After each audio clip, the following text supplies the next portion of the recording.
राधे राधे प्यारे भक्तों, क्या तुमने कभी सोचा है कि असली खुशी कहाँ छुपी है? लोग दौड़ते हैं, भागते हैं, रिश्तों में, धन में, शोहरत में तलाश करते हैं, पर फिर भी क्यों लगता है कि दिल खाली है? क्यों हर उपलब्धि के बाद भी बेचैनी रह जाती है? कृष्ण यही सिखाते हैं, खुशी कोई बाहर की चीज नहीं, ये तो तुम्हारे भीतर है। जिस दिन तुम खुद को खुश रखना सीख जाओगे, उस दिन दुनिया की कोई ताकत तुम्हें दुखी नहीं कर पाएगी। कृष्ण अर्जुन से कहते हैं, जीवन का सबसे बड़ा युद्ध अपने ही मन से है। बाहर की लड़ाइयां तो केवल परिणाम है। असली जीत तब होती है जब मनुष्य अपने अंदर संतुलन पाता है। जरा सोचो, जब तुम्हारा मन ही तुम्हारे खिलाफ हो जाए तो फिर संसार में कौन तुम्हें बचा सकता है? और अगर तुम्हारा मन तुम्हारे साथ खड़ा हो जाए तो फिर कौन तुम्हें हरा सकता है? लोग कहते हैं, वह मुझे दुख दे गया, वह मुझे धोखा दे गया। पर कृष्ण कहते हैं, दुख देने वाला कोई और नहीं, तुम्हारी उम्मीदें और तुम्हारी अपेक्षाएं हैं। अगर तुम सीख जाओ कि कैसे हर परिस्थिति में खुद को संभालना है, तो फिर किसी का व्यवहार तुम्हें तोड़ नहीं पाएगा। जीवन की असली कला यही है, खुद को खुश रखना। कभी एक पल ठहरो और सोचो, क्या खुशी सच में उन्हीं चीजों में है जो तुम्हारे पास नहीं है, या फिर खुशी उस संतोष में है जो अभी इस क्षण तुम्हारे पास है? कृष्ण का संदेश स्पष्ट है, जो मिला है वही पर्याप्त है, क्योंकि ईश्वर ने वही दिया है जो तुम्हारे लिए सही है। तो क्यों ना आज से शिकायत छोड़कर आभार व्यक्त किया जाए। याद रखो, जब तुम खुद से प्रेम करना सीख जाते हो तो दुनिया तुम्हारी नकल करने लगती है। अगर तुम उदास रहोगे तो आसपास का माहौल भी बोझिल हो जाएगा, लेकिन अगर तुम मुस्कुराओगे तो सबसे अंधेरे क्षण भी रोशन हो जाएंगे। यही आत्मशक्ति है, यही कृष्णवाणी है। कृष्ण कहते हैं, जो मनुष्य अपने भीतर सुख खोज लेता है वह कभी खाली नहीं होता। सोचो जरा, जब किसी को लगातार बाहर की चीजों से ही उम्मीद होती है तो उसकी हालत क्या होती है? आज धन नहीं मिला तो दुखी, कल सम्मान नहीं मिला तो परेशान, परसों कोई अपनी तारीफ ना कर दे तो बेचैन। ऐसा जीवन कैसा जीवन? ये तो एक कैद है, एक बंधन है। पर जिसने यह रहस्य समझ लिया कि असली खजाना भीतर है, वो कभी टूटता नहीं। जीवन की राह हमेशा सीधी और सरल नहीं होती। कभी पहाड़ों जैसी कठिनाई सामने खड़ी होगी, कभी रेगिस्तान जैसी प्यास लगेगी, तो कभी आंधी जैसा तूफान आएगा।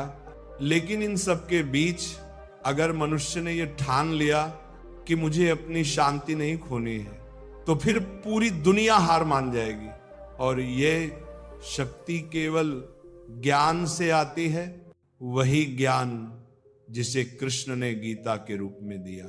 अर्जुन की तरह हम सबके जीवन में भी ऐसे पल आते हैं जब हम भ्रमित हो जाते हैं, सोचते हैं क्या सही है, क्या गलत है, किस रास्ते पर चलना है। उस समय हमें किसी सहारे की तलाश होती है, पर कृष्ण कहते हैं, असली सहारा तुम्हारे भीतर ही है। तुम्हारा विवेक, तुम्हारी आत्मा, वही तुम्हारा मार्गदर्शक है।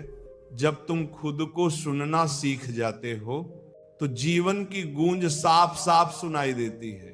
खुद को खुश रखना मतलब ये नहीं कि हर समस्या से भाग जाना, बल्कि यह सीख लेना कि समस्या चाहे कितनी भी बड़ी क्यों ना हो, तुम्हारी शांति उससे बड़ी है।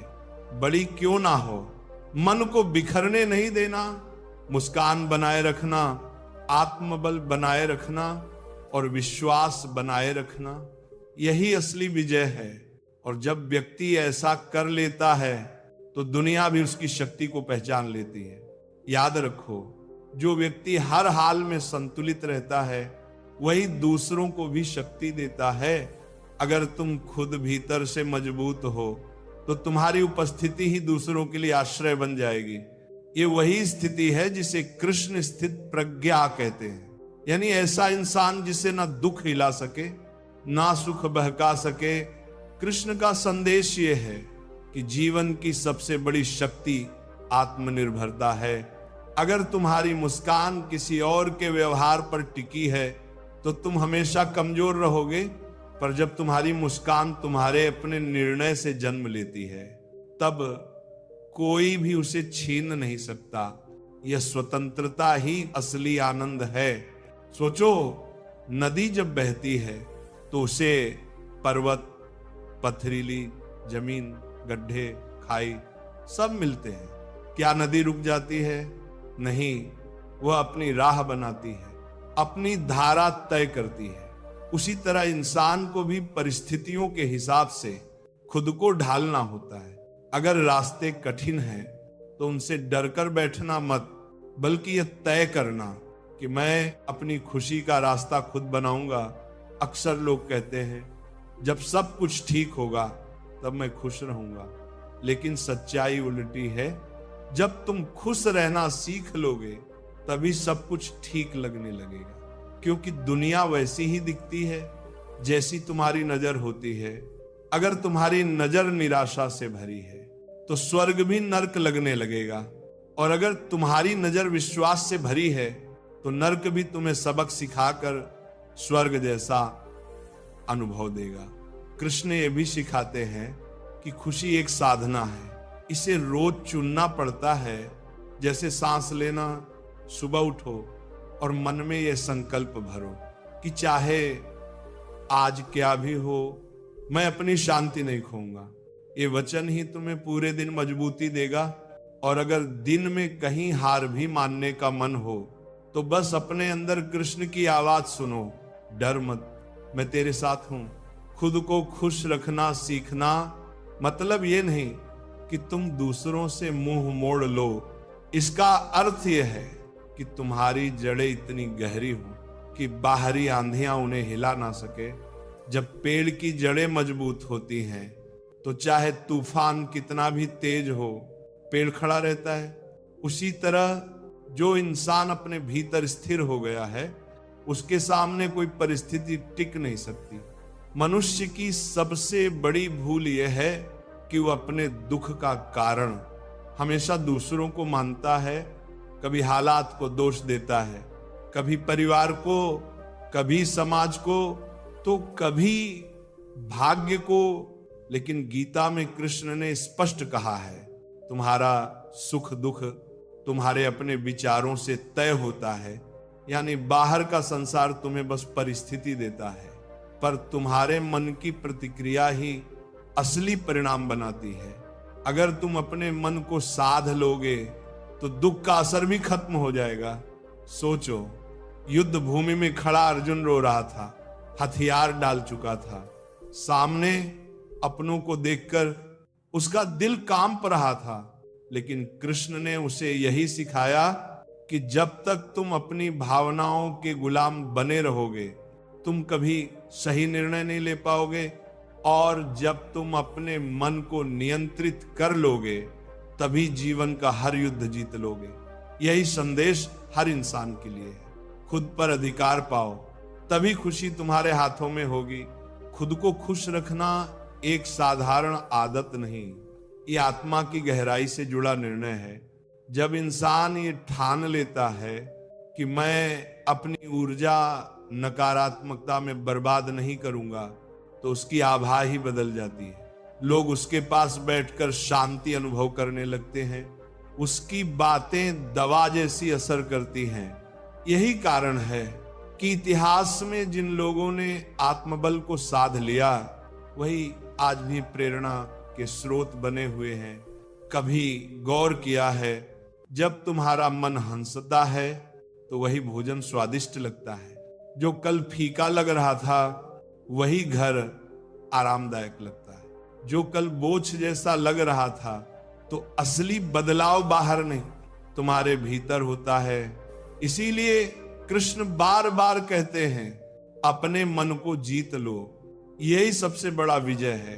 खुशी का अर्थ ये नहीं कि जीवन में दुख खत्म हो जाएगा, दुख तो आएगा ही, पर फर्क ये पड़ेगा कि तुम उसे कैसे देखते हो।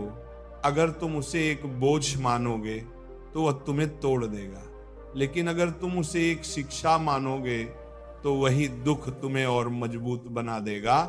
यही गीता का सार है। परिस्थिति को शत्रु नहीं, गुरु मानो। हर सुबह जब तुम जागते हो तो तुम्हारे पास दो विकल्प होते हैं, या तो बीते कल की शिकायतें ढोते रहो, या फिर नए दिन को एक अवसर मानकर मुस्कान से शुरू करो। कृष्ण यही सिखाते हैं कि अतीत का बोझ, वर्तमान की खुशी को मत कुचलने दो। बीता हुआ कल बदल नहीं सकता, लेकिन आज की सोच बदल सकती है, और यही सोच तुम्हारे आने वाले कल को बदल देती है। लोग अक्सर पूछते हैं हमेशा खुश कैसे रहा जाए। इसका उत्तर बड़ा सरल है। अपने मन को लगातार सकारात्मक ऊर्जा दो। जैसे शरीर को रोज भोजन चाहिए, वैसे ही मन को रोज अच्छे विचार चाहिए। अगर तुम मन में कड़वाहट, ईर्ष्या, तुलना और शिकायत भरते रहोगे तो तुम्हारा चेहरा चाहे बाहर से हंसता रहे, भीतर से तुम खोखले होते जाओगे। लेकिन अगर तुम आभार, संतोष और विश्वास भरोगे तो जीवन का हर पल दिव्य लगेगा। याद रखो, सुख बाहर की वस्तुओं से आता है, पर शांति भीतर की अवस्था से। जब कोई वस्तु मिलती है तो क्षणिक सुख मिलता है, पर उसका असर जल्दी खत्म हो जाता है। मगर जब तुम भीतर स्थिर रहते हो तो परिस्थितियां चाहे जैसी हो, तुम्हारी शांति नहीं डगमगाती। यही स्थिरता असली आनंद है। यही कारण है कि कृष्ण कहते हैं योगी वही है जो हर परिस्थिति में संतुलित रहे। कभी यह भी सोचो, लोग तुम्हें जैसा समझते हैं वैसा होना जरूरी क्यों है? तुम्हारा जीवन तुम्हारा है, तुम्हारी मुस्कान तुम्हारी है। अगर तुम दूसरों की परवाह करते करते अपनी आत्मा को दुखी कर लोगे तो अंत में कुछ भी हाथ नहीं आएगा। इसीलिए खुद के साथ न्याय करो, अपने मन की सुनो, अपनी आत्मा का सम्मान करो। यही आत्मसम्मान धीरे धीरे आत्म सुख में बदल जाता है। खुद को खुश रखने का मतलब है हर परिस्थिति को अवसर में बदलना। अगर जीवन ने तुम्हें कठिन राह दी है तो समझ लो वह तुम्हें मजबूत बनाने का प्रयास कर रहा है। अगर जीवन ने तुम्हें अकेला कर दिया है तो समझ लो वह तुम्हें अपने असली स्वरूप से मिलाने की कोशिश कर रहा है। इस दृष्टिकोण से देखोगे तो हर दर्द में भी छुपा हुआ उपहार मिलेगा। जीवन में कई बार हमें लगता है कि सब कुछ हमारे खिलाफ हो रहा है। रिश्तों में तनाव, काम में असफलता, समाज में आलोचना, और ऐसे क्षणों में हम टूटने लगते हैं। पर कृष्ण सिखाते हैं कि ये टूटना भी असली हार नहीं है। असली हार तो तब होती है जब तुम उठने की कोशिश ही छोड़ देते हो। इसीलिए जब हालात कठिन हो तब खुद को ये याद दिलाओ, मैं इस परिस्थिति से बड़ा हूं, मेरी आत्मा इन सब सीमाओं से ऊपर है। यही सोच तुम्हारे भीतर एक नई ऊर्जा जगाती है। कभी कभी हम खुद को इतना कमजोर मान लेते हैं कि दूसरों की छोटी सी बात हमें दुखी कर देती है, लेकिन कृष्ण ने कहा है जो आत्मा को जान लेता है उसे कोई चोट नहीं पहुंचा सकता। सोचो, इस पर आए।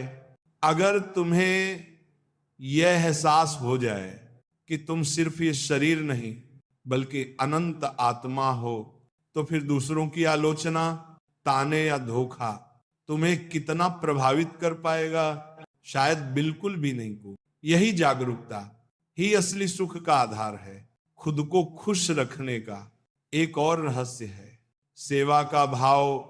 जब तुम सिर्फ अपने लिए जीते हो तो खुशी सीमित रह जाती है, लेकिन जब तुम दूसरों के जीवन में रोशनी भरते हो तो तुम्हारे भीतर एक अजीब सी तृप्ति जन्म लेती है। यही कारण है कि कृष्ण ने गीता में कहा निःस्वार्थ कर्म ही योग है। सोचो, जब तुम्हारे कर्म से किसी के जीवन में मुस्कान आती है तो वह मुस्कान तुम्हारे भीतर भी गूंजने लगती है। ध्यान रखो, खुशी कभी भविष्य में नहीं मिलती। लोग सोचते हैं जब मुझे यह मिलेगा तब मैं खुश रहूंगा, पर सच यह है कि अगर तुम आज खुश रहना नहीं सीख पाए तो कल भी नहीं सीख पाओगे, क्योंकि भविष्य भी आज का ही विस्तार है। इसीलिए हर दिन हर क्षण को उत्सव की तरह जीना ही असली साधना है। जीवन की सबसे बड़ी कला यही है, छोटी छोटी बातों में आनंद ढूंढना, सूरज की पहली किरण को देखना, पक्षियों की चहचहाट सुनना, किसी जरूरतमंद की मदद करना, प्रियजनों से एक मुस्कान बांटना। यही पल असली धन है। जो इन्हें महसूस कर लेता है वही सच्चा धनी बनता है। और ये अनुभव वही कर सकता है जिसने खुद को भीतर से खुश रखना सीख लिया है। कृष्ण हमें यह भी बताते हैं कि मनुष्य की सबसे बड़ी शक्ति उसका निर्णय है। अगर तुमने ये ठान लिया कि मैं हर हाल में सकारात्मक रहूंगा तो फिर दुख भी तुम्हारे सामने टिक नहीं पाएगा। जो इंसान अपने निर्णय पर अडिग रहता है वही जीवन को दिशा देता है, और जो अपने मन के बहाव में बहता रहता है वह हमेशा परिस्थितियों का गुलाम बना रहता है। सोचो जरा, अगर बारिश हो रही है तो दो इंसानों की प्रतिक्रिया अलग हो सकती है। एक व्यक्ति शिकायत करेगा कि कपड़े गीले हो गए, तो दूसरा व्यक्ति उस बारिश में नाचकर आनंद लेगा। बारिश तो वही है पर नजरिया अलग है। यही जीवन का रहस्य है। परिस्थितियां सबको समान मिलती हैं, लेकिन खुश रहने का चुनाव सबका अलग अलग होता है। कभी ये भी समझो कि दुख केवल तब बढ़ता है जब हम तुलना करने लगते हैं। दूसरों की जिंदगी देखकर हम अपनी खुशी खो देते हैं, लेकिन कृष्ण कहते हैं अपना धर्म करो, दूसरों की नकल मत करो, यानी अपनी राह पर चलो, क्योंकि तुम्हारा जीवन तुम्हारी यात्रा है। अगर तुम किसी और के रास्ते पर चलोगे तो ना तो वहां संतोष मिलेगा और ना ही आनंद। खुद को खुश रखने का एक और बड़ा साधन है क्षमा। जब तुम किसी के प्रति द्वेष पाल कर बैठते हो तो वह बोझ तुम्हें ही भीतर से खाता है, लेकिन जब तुम माफ करना सीख जाते हो तो तुम्हारे दिल का बोझ हल्का हो जाता है, और हल्का मन ही खुश रह सकता है। यही कारण है कि कृष्ण ने करुणा और दया को सर्वोच्च गुण बताया। ये मत सोचो कि खुशी का अर्थ है हमेशा हंसते रहना। असली खुशी का अर्थ है भीतर की स्थिरता। जैसे समुद्र बाहर से तूफानी दिख सकता है पर उसकी गहराई हमेशा शांत रहती है, वैसे ही जो व्यक्ति भीतर से स्थिर है उसकी बाहरी परिस्थितियां चाहे कैसी हों वह टूटता नहीं। ये स्थिरता साधना से आती है, आत्मचिंतन से आती है। याद रखो, जीवन की खूबसूरती तभी महसूस होती है जब तुम अपने वर्तमान को अपनाते हो। अगर तुम अतीत में अटके रहे या भविष्य की चिंता में डूबे रहे तो वर्तमान का आनंद खो दोगे, और वर्तमान ही असली खजाना है। कृष्ण यही सिखाते हैं, क्षण को जियो, कर्म करो, फल की चिंता मत करो। यही सूत्र जीवन को सहज और आनंदमय बना देता है। कृष्ण का संदेश केवल युद्ध भूमि तक सीमित नहीं है, बल्कि हमारे रोजमर्रा के जीवन का मार्गदर्शन भी करता है। जब इंसान हर छोटी बात पर क्रोधित हो जाता है तब वह अपनी ही ऊर्जा खो देता है। सोचो, अगर हर दिन तुम दूसरों की बातों में फंसते रहोगे तो तुम्हारे पास खुद के लिए समय ही नहीं बचेगा।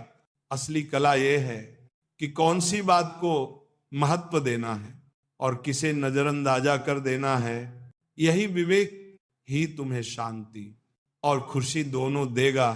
कभी कभी जीवन हमें ऐसे मोड़ पर लाता है जहां समझ ही नहीं आता कि किस पर भरोसा किया जाए। दोस्त बदल जाते हैं, अपने भी पराये हो जाते हैं, पर कृष्ण सिखाते हैं कि सबसे बड़ा भरोसा अपने भीतर की शक्ति पर करो, क्योंकि जब तुम खुद पर विश्वास करोगे तब कोई भी तुम्हें डिगा नहीं पाएगा। आत्मविश्वास ही वह दीपक है जो सबसे गहरी अंधेरी रात में भी तुम्हें राह दिखाता है। खुद को खुश रखने का एक तरीका है आभार व्यक्त करना। जो मिला है उसका शुक्रिया अदा करना सीखो। जब तुम ये देखने लगते हो कि तुम्हारे पास क्या है तो जीवन सुंदर लगने लगता है। पर अगर तुम केवल ये सोचते रहोगे कि तुम्हारे पास क्या नहीं है तो चाहे कितना भी पालो तुम्हें कमी ही महसूस होगी। आभार वह चाबी है जो भीतर की तिजोरी खोल देती है और वहां छुपा है सच्चा सुख। कृष्ण बार बार ये कहते हैं कि मनुष्य वही है जो अपने कर्मों से दुनिया को बेहतर बनाता है। जब तुम अपने कर्म को पूरी निष्ठा से करते हो तो तुम केवल बाहरी सफलता ही नहीं पाते बल्कि भीतर भी संतोष पाते हो। यही संतोष तुम्हें निरंतर प्रसन्न रखता है, क्योंकि सफलता क्षणिक है पर संतोष स्थायी है। सोचो, अगर तुम्हें हर दिन यह अवसर मिले कि तुम दूसरों के जीवन में कुछ अच्छा कर सको तो क्या वह तुम्हारे लिए सबसे बड़ी खुशी नहीं होगी? आसान यही कारण है कि जो लोग सेवा में लगे रहते हैं वे कभी अकेलापन महसूस नहीं करते, क्योंकि उनके भीतर की ऊर्जा लगातार बहती रहती है और बहती हुई ऊर्जा ही आनंद में बदल जाती है। जीवन की गहराई को समझने के लिए तुम्हें प्रकृति से बेहतर गुरु कोई नहीं मिल सकता।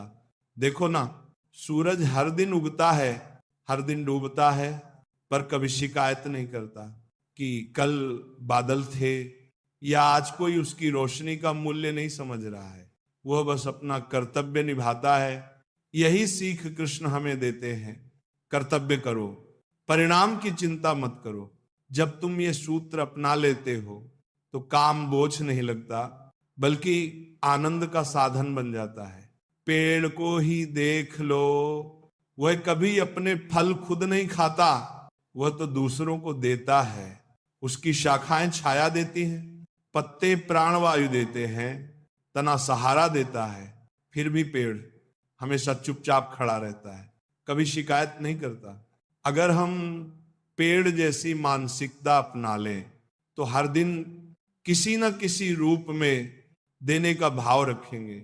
और याद रखो, जो देता है वही सबसे अधिक संतुष्ट रहता है। यही संतुष्टि असली खुशी का रूप है। कृष्ण का एक और संदेश है, अपना केंद्र खुद बनो। जीवन में तूफान आएंगे, लोग बदलेंगे, परिस्थितियां डगमगाएंगी, लेकिन अगर तुम्हारा आधार भीतर है तो कोई तुम्हें गिरा नहीं पाएगा। जैसे समंदर की लहरें बाहर कितनी भी उग्र हों, उसकी गहराई हमेशा शांत रहती है, वैसे ही तुम्हें भी अपनी गहराई में स्थिर रहना सीखना होगा। ये स्थिरता ही आत्म सुख है। अक्सर लोग कहते हैं कि जब मेरे पास यह होगा तब मैं खुश रहूंगा, पर सच ये है कि खुशी का कोई भविष्यकाल नहीं है। अगर तुम आज खुश रहना नहीं जानते तो कल भी नहीं रह पाओगे, क्योंकि कल भी आज की तरह ही आएगा। इसलिए कृष्ण का सार यही है, इस क्षण को जीना सीखो।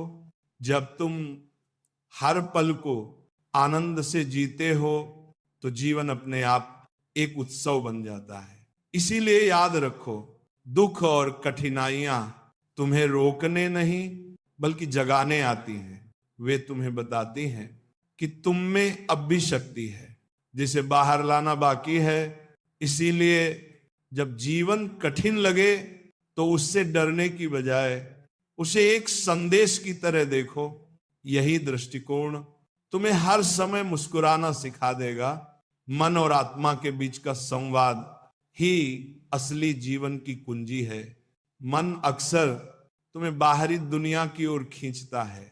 वह वस्तु मिले तो मैं खुश हो जाऊंगा, वह व्यक्ति साथ रहे तो मैं संपूर्ण हो जाऊंगा, ये परिस्थिति बदल जाए तो मैं शांत हो जाऊंगा। लेकिन आत्मा कहती है मैं पहले से ही पूर्ण हूं, मुझे किसी बाहरी सहारे की आवश्यकता नहीं। जब तुम मन की शोरगुल को शांत कर आत्मा की आवाज सुनने लगते हो, तब तुम्हें पता चलता है कि खुशी भीतर ही बह रही है। कृष्ण यही सिखाते हैं कि जीवन का सबसे कठिन युद्ध मन और आत्मा के बीच होता है। जो मन के पीछे भागता है वो थक कर गिर जाता है, और जो आत्मा का मार्ग चुनता है वो अमर हो जाता है। सोचो, जब अर्जुन युद्ध से भागना चाहता था तब कृष्ण ने कहा था तेरे भीतर जो कर्तव्य है वही तेरा धर्म है, उससे मत भाग। ये केवल अर्जुन के लिए नहीं था बल्कि हर मनुष्य के लिए संदेश था। खुद को खुश रखना मतलब है अपने मन को साधना। जब तुम अपने विचारों को नियंत्रित कर लेते हो तो दुख तुम्हें छू भी नहीं पाता। दुख का बीज केवल विचारों में होता है। अगर तुम उस बीज को पानी देना बंद कर दो तो वह अंकुर ही नहीं फूटेगा। यही आत्मानुशासन है, यही असली साधना है। सोचो, जब कोई तुम्हारे खिलाफ बोलता है तो सबसे पहले प्रतिक्रिया किसकी होती है? मन की।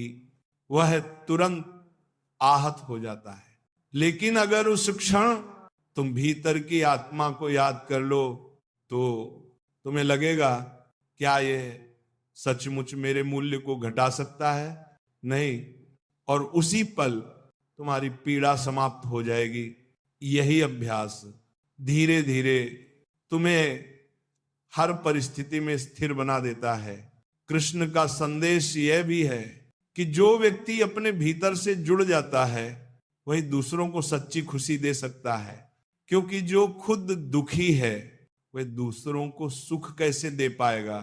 इसीलिए पहले खुद को पूर्ण बनाओ, फिर संसार के साथ साझा करो। यही आत्मविकास है और यही आत्मदान है। कृष्ण सिखाते हैं कि जीवन का सबसे बड़ा रहस्य यह है कि हम अपने भीतर की शक्ति को पहचाने। अक्सर हम सोचते हैं कि शक्ति केवल बाहरी उपलब्धियों में है, पद, सम्मान, धन। लेकिन सच्ची शक्ति तो ये जानने में है कि तुम परिस्थितियों के बावजूद भी शांत रह सकते हो। जब तूफान आए तो डरने की बजाय ये समझो कि ये केवल तुम्हारे भीतर छुपी स्थिरता को बाहर लाने का अवसर है। सोचो, अगर हर इंसान अपने भीतर स्थिरता सीख ले तो दुनिया कितनी बदल जाएगी। लोग झूठ, धोखा और असफलताओं से परेशान नहीं होंगे, क्योंकि उनका मन हमेशा अपनी जड़ में मजबूती से खड़ा रहेगा। यही स्थिर मन ही सबसे बड़ा खजाना है। और कृष्ण कहते हैं यही खजाना तुम्हें हर समय आनंदित रखता है। खुद को खुश रखना केवल भावनाओं का खेल नहीं है, ये रोजमर्रा के निर्णयों का परिणाम है। तुम क्या देखते हो, किसे महत्व देते हो, किसे नजरअंदाज करते हो, यही तुम्हारी खुशियों का निर्माण करता है।